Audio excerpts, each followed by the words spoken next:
I'm about to go live. Jay's coming at you.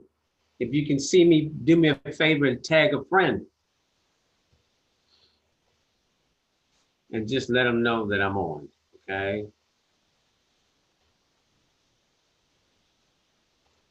All right.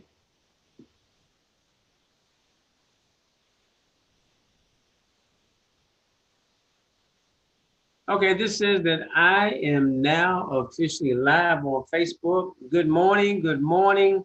Welcome to Wake Up with Jay. And as you can see, I have an excellent title for you today, right? So do me a favor, real quick. I want you to go out and tag somebody because if you're in network marketing and you don't know who Napoleon Hill is, then it's time that you become informed. All right. Napoleon Hill, I don't know. He's like the Abraham of the, excuse me, of the network marketing industry. I guess that's what you call him. His book, Think and Grow Rich, is like the quote unquote Bible of the network marketing industry. If you haven't read his book, Think and Grow Rich, then shame on you. That's all I'm gonna say. You're losing out big time. Okay. So what we're gonna talk about and what we're gonna focus on today, and I'm not gonna go through all 17 of them. I'll tell you that right now. So I'm gonna tell you in advance that what you need to do. If you like the discussion that we're about to have, then what I want you to do is just inbox me and I'll send you the whole list of 17. Okay, because I'm gonna try to keep this to about a maximum of about 15 minutes. But there's a couple of things I want to point on. So what I'm gonna do is I'm gonna pull up my little cheat sheet here, and I'm gonna go ahead and get started. Okay, so just bear with me. Napoleon Hill's 17 Principles of Personal Development. Please forgive me for looking to my left, but that's where my screen is at. And without it, I cannot see what I'm doing. All right. Now, the first one, and this one is unique because it says definiteness of purpose. Try it again. Definiteness of purpose is the starting point of all achievement. And what I did very smartly, I went out and I found me some notes. Okay. And in these notes, it talks about the 4 ways to find passion and purpose in your life. And I just want to go over them real quick and then we'll continue down the list. Because you'll see as I start that they go hand in hand.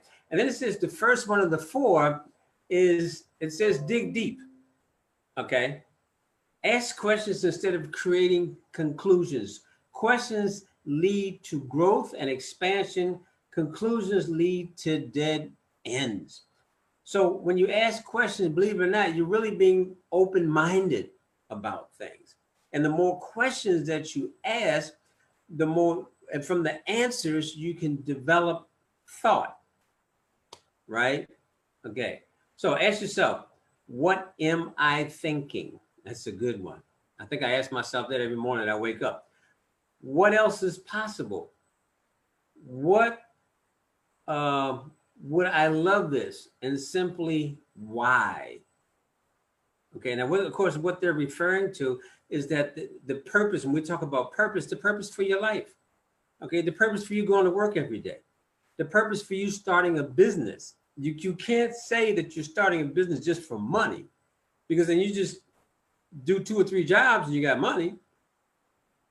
Okay, so a lot of times people will jump into something, and I've done it myself.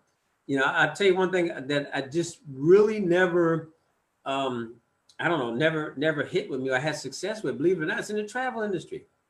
It just never, you know, I love to travel. I've traveled a lot of different places, but I know my travel consisted of like 2 times in the, okay, 1 time in the spring, summer, of course, because of the kids, a time in the fall, and just before Christmas. I knew 4 times a year that I was really going to be going somewhere.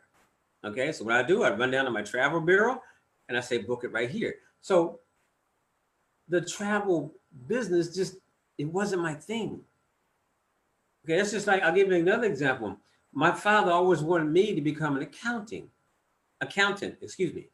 Okay, just wasn't my thing, sitting at a desk all day. In fact, that's why I wear glasses today, because in the military, I was what they call a finance specialist, or I worked in the finance office. Started out being actually a bookkeeper is what I really was. I did payroll and all that good stuff, and that desk thing just was not me.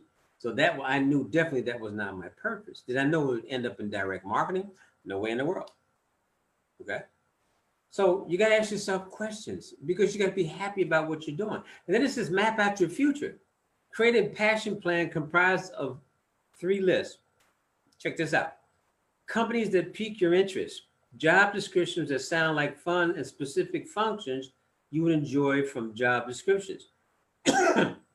Then it says, then determine where to look, what additional training you might need, what companies to contact, and what people you add to your network. Now, the only time I'm looking at the company is I want to find out, is it something that I can represent, that I can get into, that I believe in? Okay. Job, no, not since 1974. No jobs. Okay. I believe in you being truly independent. Then it says map out your, I'm sorry. I did that one, right? Okay. 3. I lost my spot that quick. It's only 4, thank God. It says do the 40 or 40-20. Structure your time so that work 40 hours, but budget 20 additional hours outside your job to, listen to this, assemble your passion plan. Okay, because that means your plan for the future is always being adjusted, okay, as you get older in life. Develop and refine your brand. That's on LinkedIn, profile, resume, etc. Facebook, for me, YouTube.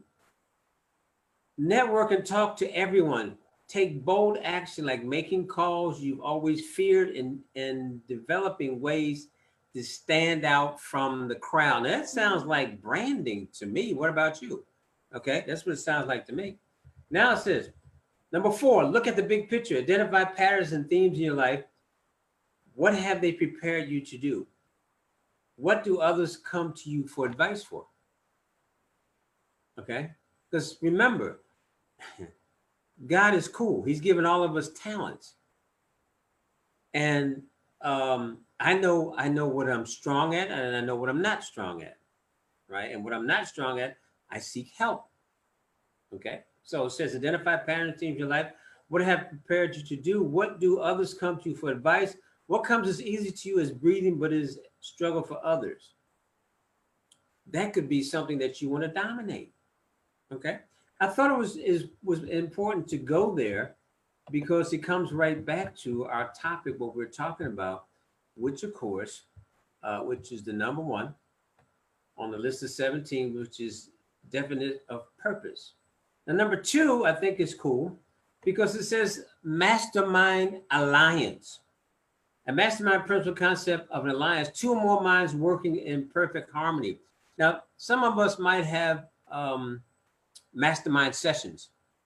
I'm trying to think of a gentleman right now. It won't come to me, but a book I read.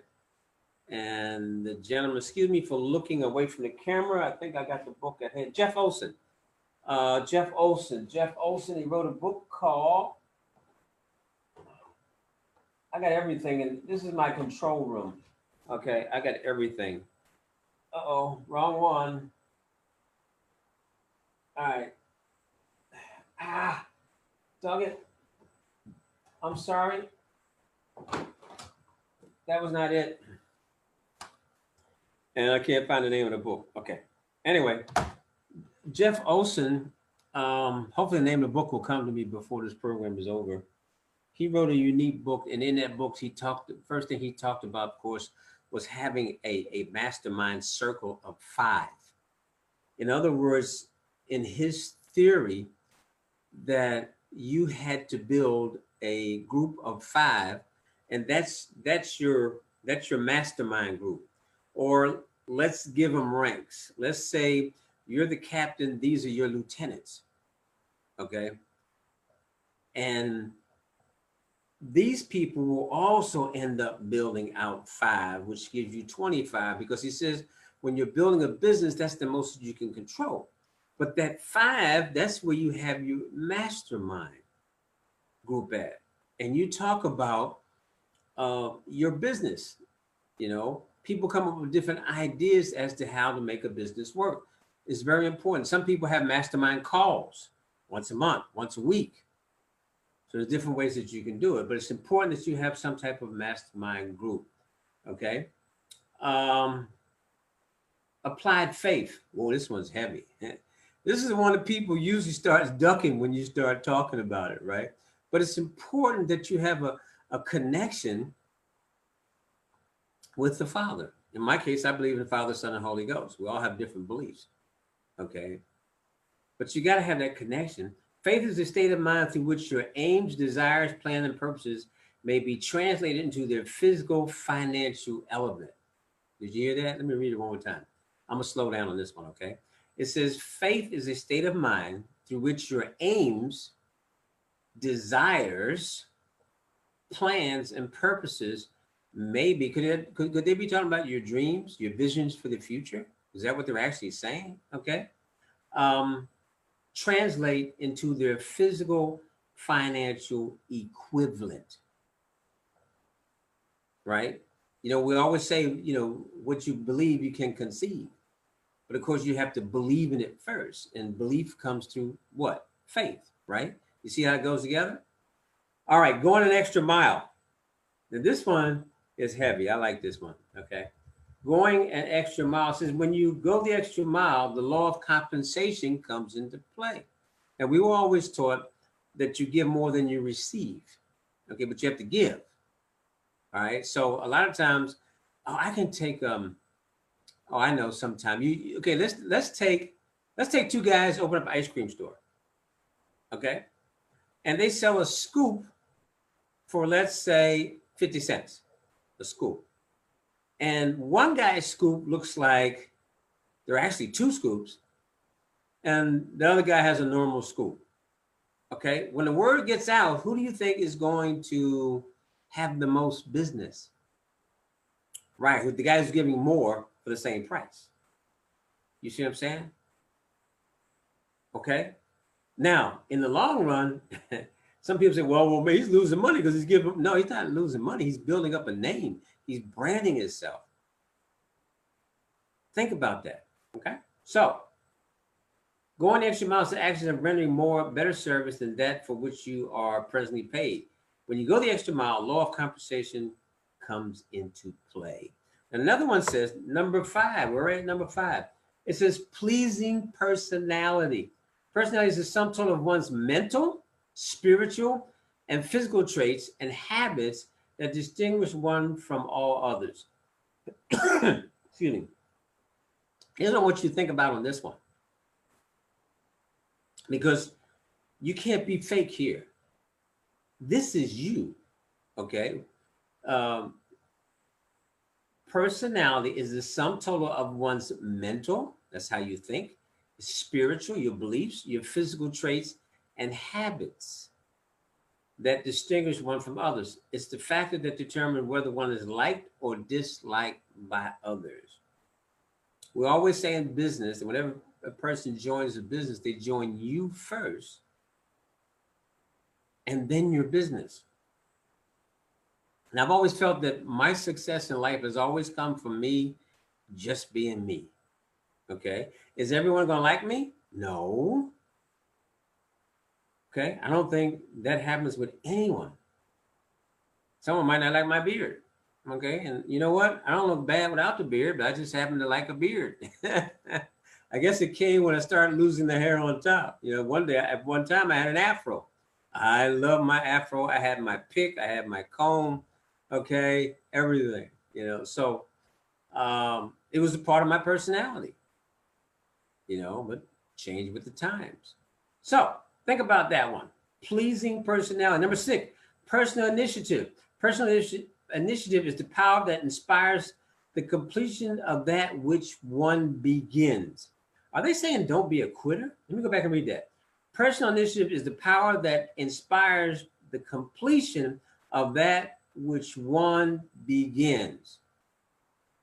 It is the power that starts all action. No person is free until he learns to do his own thinking and to gain, check this out, gain the courage to act on his own.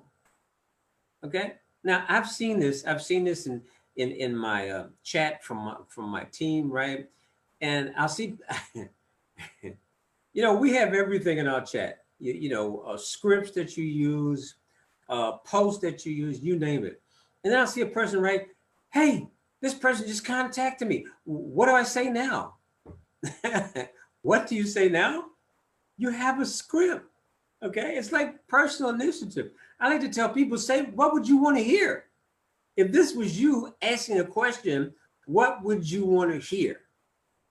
Okay, the truth, naturally, right? But it kind of gives you an idea where to start. That's where that personal initiative comes from.